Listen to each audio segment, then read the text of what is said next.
Assalamualaikum dan selamat malam kepada semua para pendengar kisah-kisah seram, kisah benar, seram dan misteri pada malam Jumaat Kliwon ini.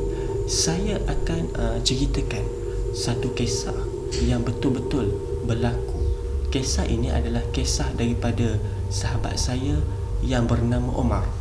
Beliau menceritakan kisah yang benar-benar berlaku kepada salah seorang penghuni daripada kuartus kompleks KLIA.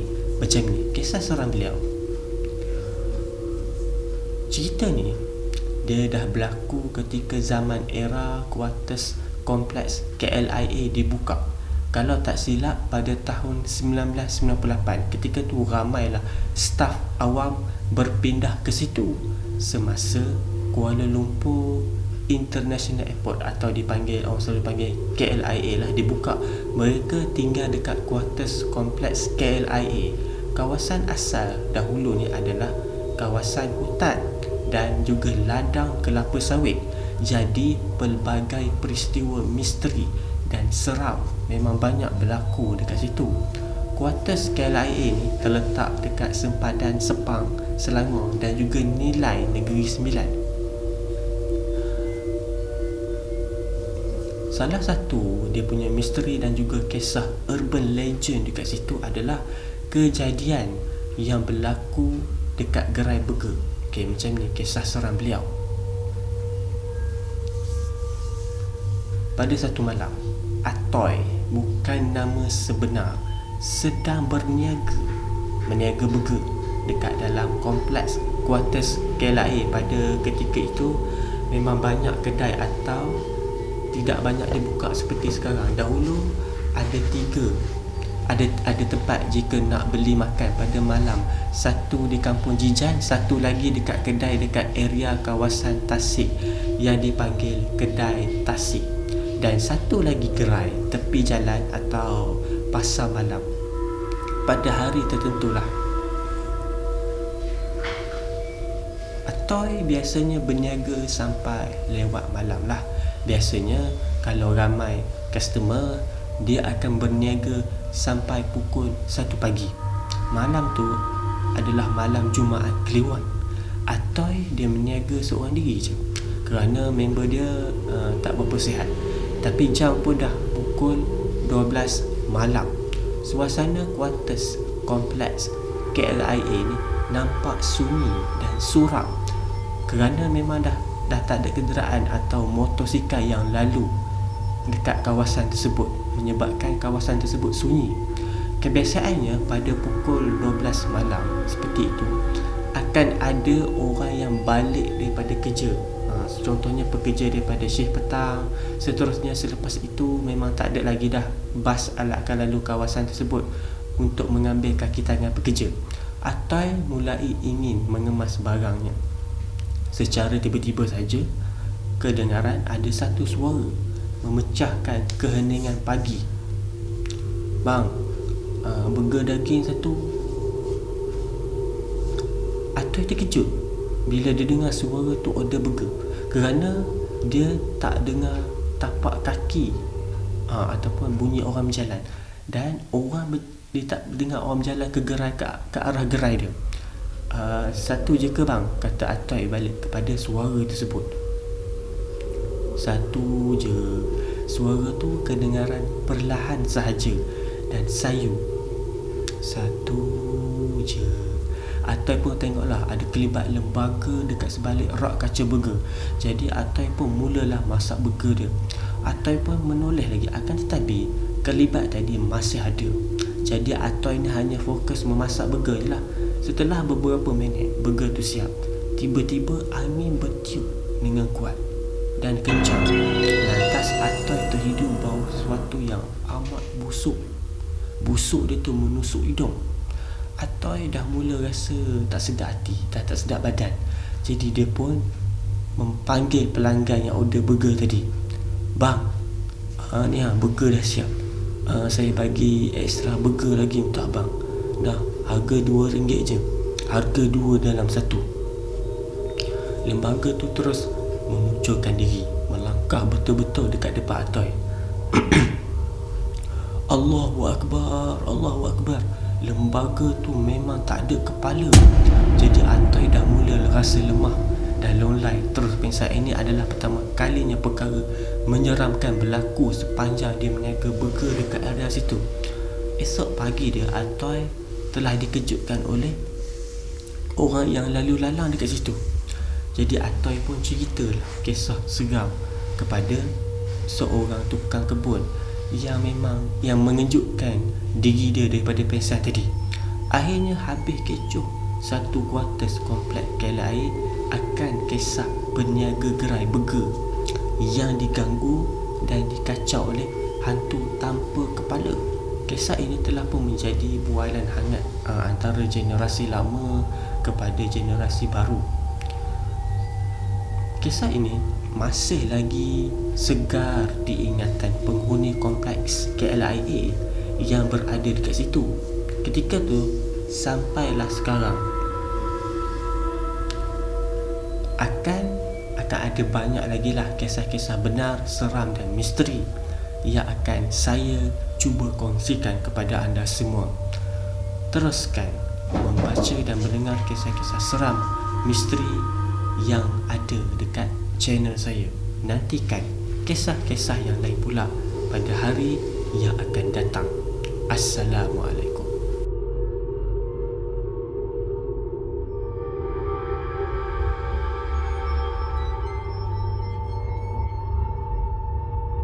Rahim adalah seorang pemburu paranormal activity.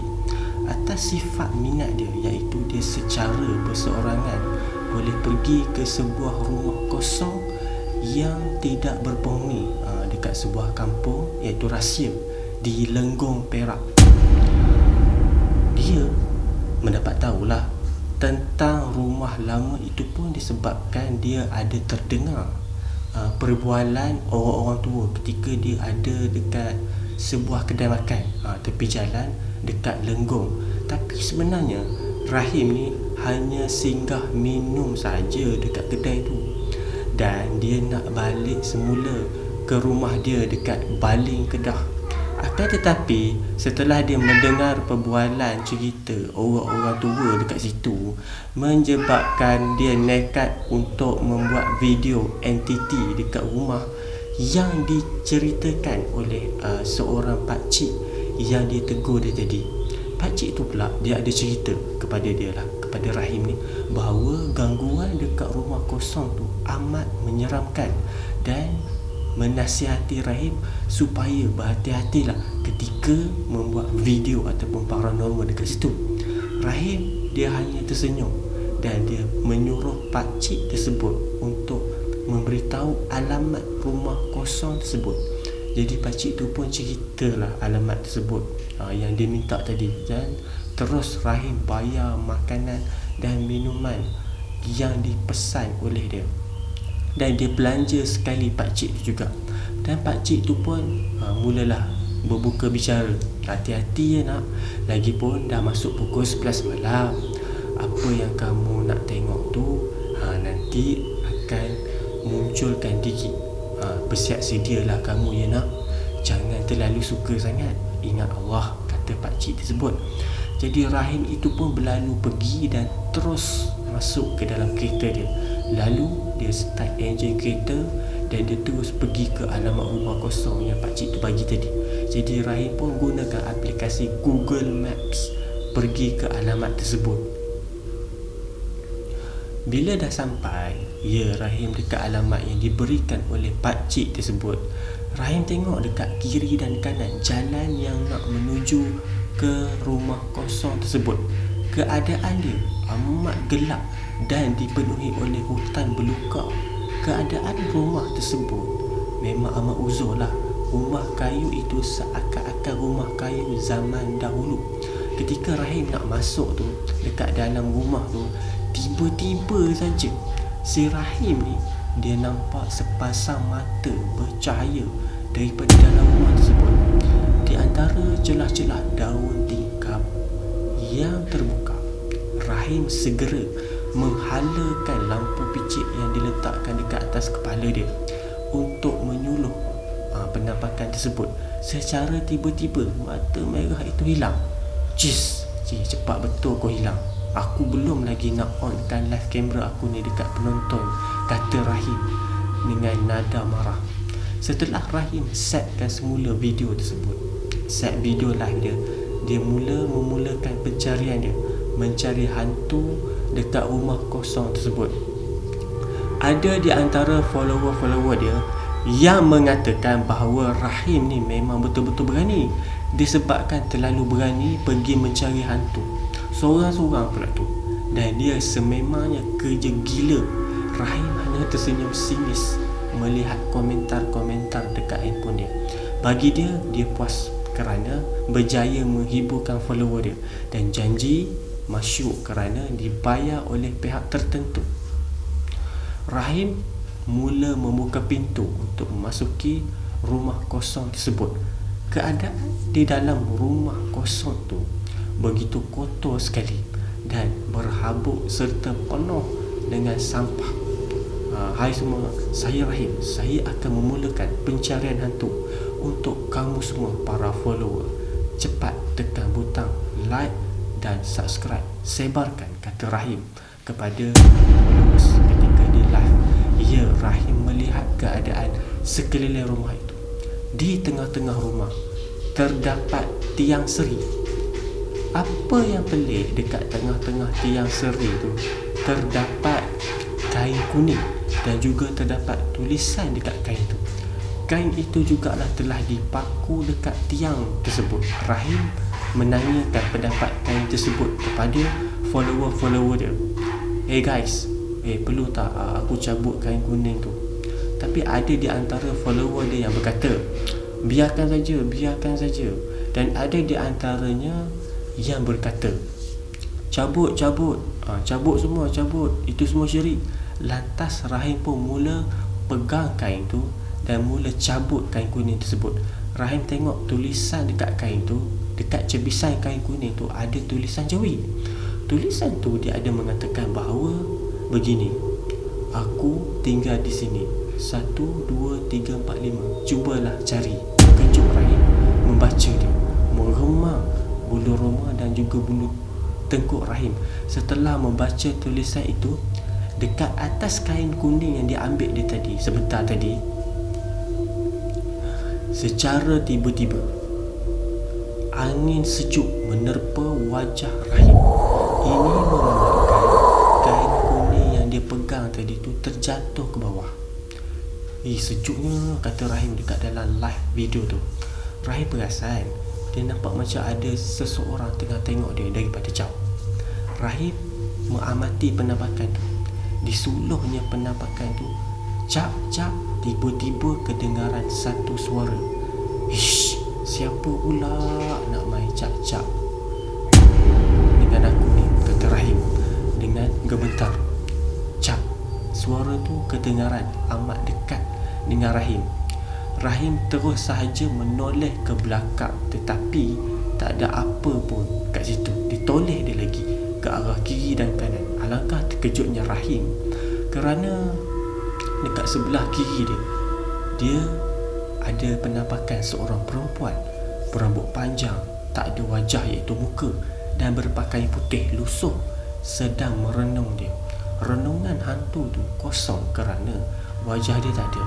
Ini menyebabkan Rahim jatuh terduduk dekat situ seperti nak pingsan.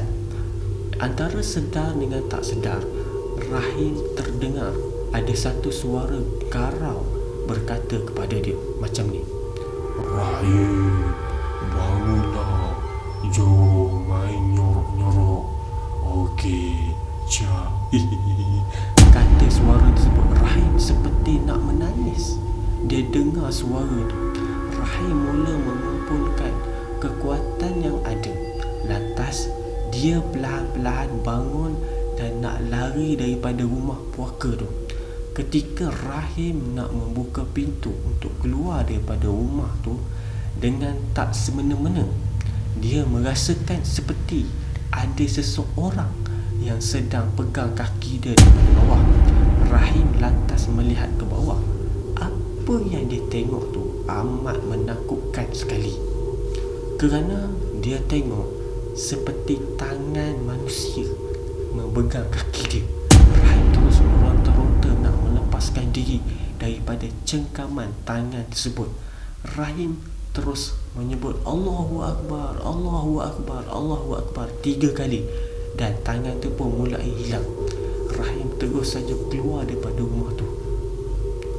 Sebaik sahaja Rahim dapat keluar daripada rumah puaka tu, Rahim dengan segera berlari menuju ke arah kereta dia. Secara tiba-tiba Rahim ternampak hantu pocong berada berhampiran kereta dia. Rahim kuatkan semangat.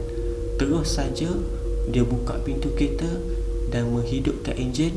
Sekali lagi Rahim kena ganggu pula, tapi kali ini dengan hilaian suara Pontianak ketika berada dekat dalam kereta dia.